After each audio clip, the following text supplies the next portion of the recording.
Sino nakakita nung ating tema?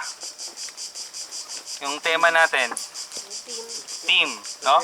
Together, everyone achieves more. No? So, mamaya, lagi naman ganun, no? Inire-relate natin yung ating message sa ating gawain, no? Doon sa ating sports fest. So, ang ating pong teksto, tulad po ng nandiyan sa inyong mga liturgy, is 1 Corinthians chapter 12, verses 20 to 25. No? At akin pong itong babasahin sa wikang Tagalog. Ngunit ang totoo'y marami ang mga bahagi.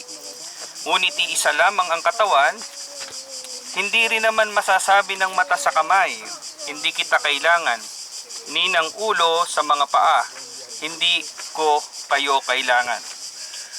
Verse 22, sa katunayan, ang mga bahaging parang mahihina ang siya pang kailangang kalingain. Ang mga bahagi ng katawan na inaakala nating hindi gaanong kapuri-puri ay pinag-uukulan ng higit na pagpapahalaga. Ang mga bahaging hindi likas na maganda ang siyang nating higit na pinapahalagahan.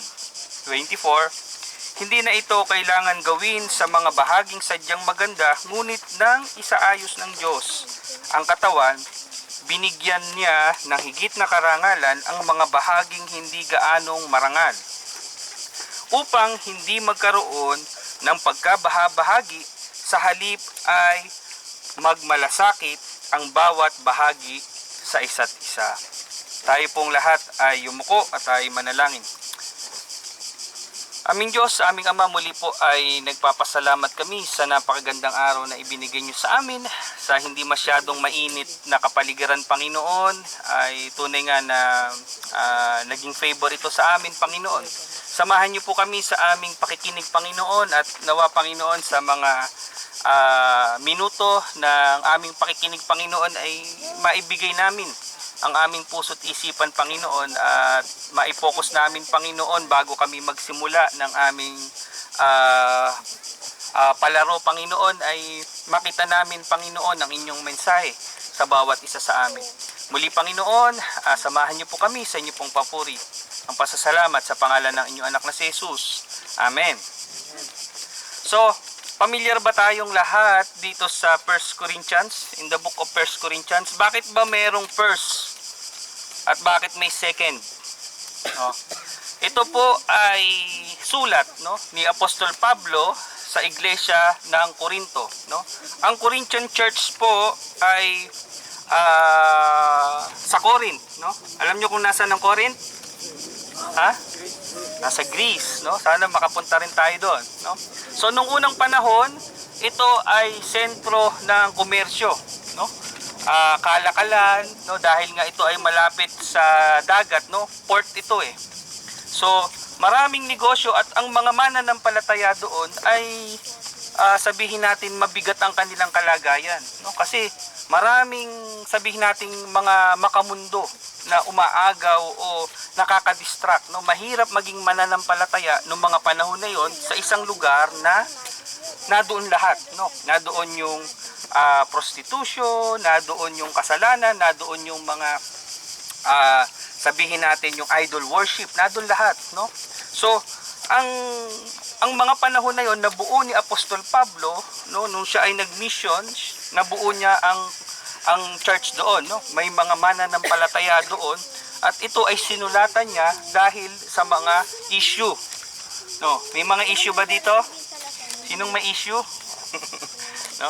May mga issue doon, no? At ang bahaging ito, no, itong chapter 12 ay issue ng pagsasama-sama, no, gathering, no? At nakita nila kasi dito merong kumbaga sa nagkakanya-kanya sila, walang pagkakaisa, nagpapagalingan. So yun yung background ng ating yung senaryo nitong bahagi ito ng kasulatan na pag-aaralan natin. So brothers and sisters, meron tayong i-relate ngayon natin, no?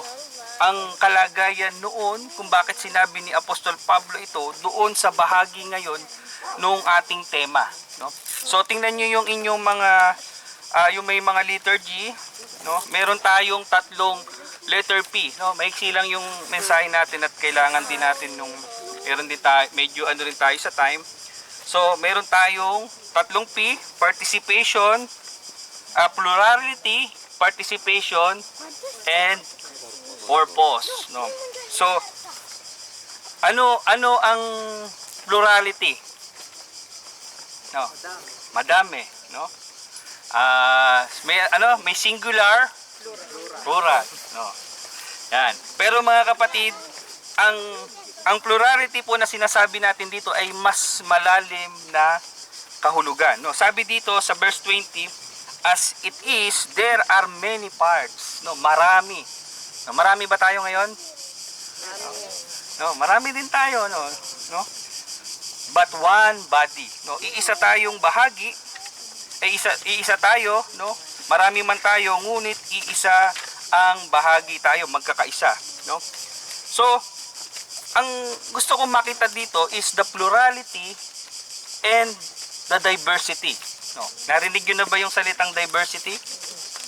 Saan nyo madalas marinig yung diversity? Alam nyo yung diversity? Adversity, iba naman, no? Yung diversity, yung pagkakaiba-iba, no? Yung plurality, marami, no? Pero ang katotohanan, mga kapatid, maliit lang po ang, kumbaga sa ang difference ng plurality and diversity, no? So, the difference is there is a deeper relationship, no? Minsan kasi yung diversity, no, yung pagkakaiba-iba natin ay wala naman tayong pakialaman. So iba kasi siya. Kaya mo yan, iba, magkakaiba. Pero when it comes to plurality, no, kaya yung ginamit kong word dito is plurality because the plurality meron siyang relationship involves, no? Yung may acceptance. Nagigets nyo ba, mga kapatid, no? Bagamat magkaiba, halimbawa si GB, si Jeremy, no? Magkaiba man sila, pero ina-accept ng bawat isa yung pagkakaiba nila, yung ugali, no? So ganun 'yun, no? Hindi yung magkakaiba lang, sige, marami tayo at magkakaiba, walang pakialaman, no? Pero ang mga mananampalataya, ang gusto ni Apostol Pablo, sinasabi niya, magkakaiba man kayo, no? Kailangan matanggap natin yung pagkakaiba dahil iisa tayo, no? Okay, nagets niyo 'yon, no? Mamaya sa ating palaro, no? Iba-iba, may mga kanya-kanyang talent, no? May masipag, may tamad, may walang pakialam, may sariling mundo, no? Pero tandaan nyo, narito tayo, kailangan iisa tayo. Okay? So, pangalawa, participation. No? Ang sabi, hindi rin naman masasabi ng mata sa kamay. No? Hindi kita kailangan, no? Ni ang ulo sa mga paa, hindi ko kayo kailangan. No? Sa katunayan, ang mga bahaging parang mahina, ito maganda to, tingnan nyo, na parang mahina ay siya pang kailangan ng kalinga, no? Ang mga bahagi ng katawan na inaakala natin hindi ganun kapuri-puri ay pinag-uukulan ng pansin, no? Sa ating iglesia, no, sa ating church, no, ito kasi ina-address ni Apostol Pablo, ito is yung ako kasi yung magaling, ako yung ina-address niya, yung ako kasi yung mas malaki yung partisipasyon ko, ako yung mas malaki yung naaambag ko, kung hindi dahil sa akin hindi magsisimula, no? Ito yung ina-address ni Apostol Pablo dito, no? No?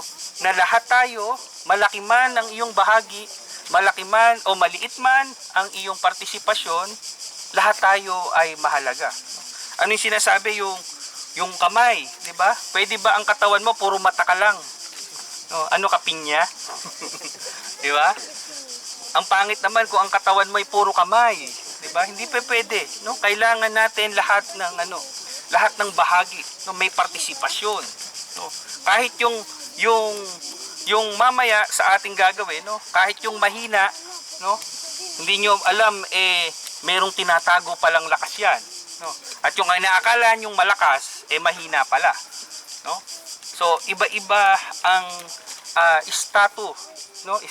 Ang status ng ating kalagayan. Pero, ang mahalaga doon ay ibinibigay natin yung ating partisipasyon. So, mamaya, walang mag-uupo lang, lahat sasali, no? Lahat may partisipasyon. No? No, walang makabench, ano? Lahat tayo, no? Kasi lahat tayo mahalaga, no? Malay nyo yung hindi natin inaakala na magpapanalo, siya pa pala yung magpapanalo, di ba? So lahat, no? Oh. Malay nyo si Sis Mama ng ating MVP. Oh, di ba? Malay mo siya pala yung hinihintay natin na malakas. Malakas makinis. Nakakasawa. Ayun. Okay, so meron na tayong plurality, meron tayong participation. Yung pangatlo is what? Purpose, no?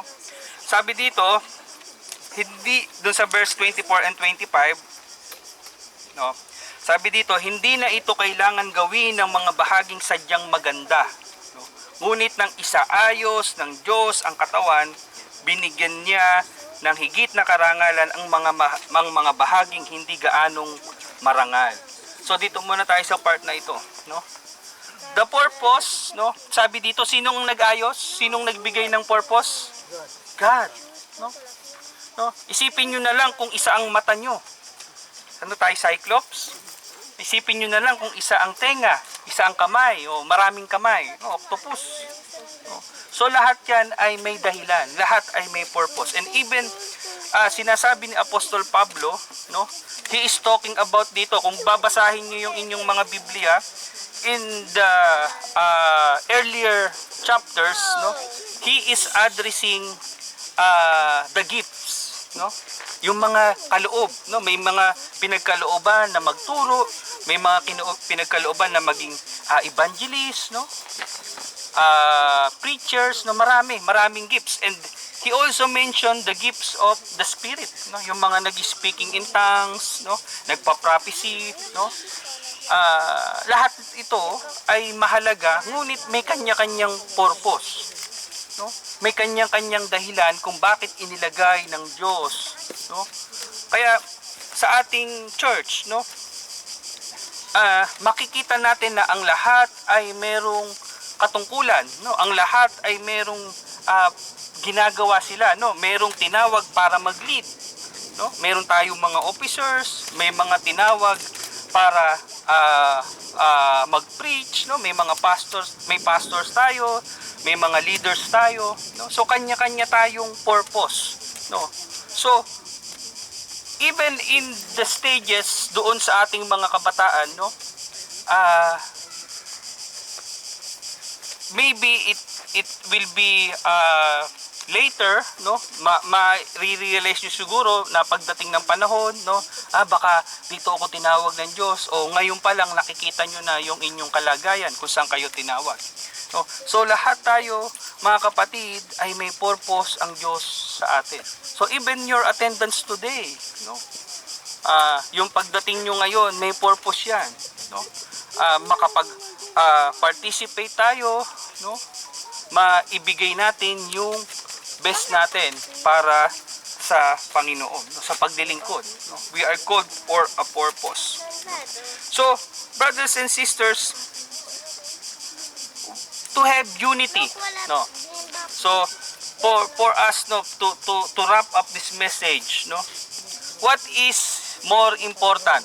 No, ito, pag-isip, isipin nyo to. What is more important? Unity or harmony? Ha? Unity or harmony? Sino ang mas mahalaga? Ha? Actually, it is prerequisite. No. You cannot achieve true unity without harmony. Okay? Explain natin, no? Minsan kasi ang unity, sige, para wala na lang usapan. Hindi na ako, tatahimik na ako. O, sige, kayo na masunod. Total, lagi naman ganyan, majority. O, may unity tayo. Pero, sa puso nyo, ay, parang hindi ko type yun. Ay, hindi ako masaya dun. Parang lagi na lang ganyan. Sila na lang lagi nasusunod. No? But when we have harmony, no, that is the only time we can achieve true unity. Kasi pag may harmony ka, harmonious, no? Maayos, no? Working together, 'di ba? Walang kontrahan, walang salungatan. We are all walang sumasalungat sa agos, ika nga, no? And that is true unity, no? And how can we achieve unity?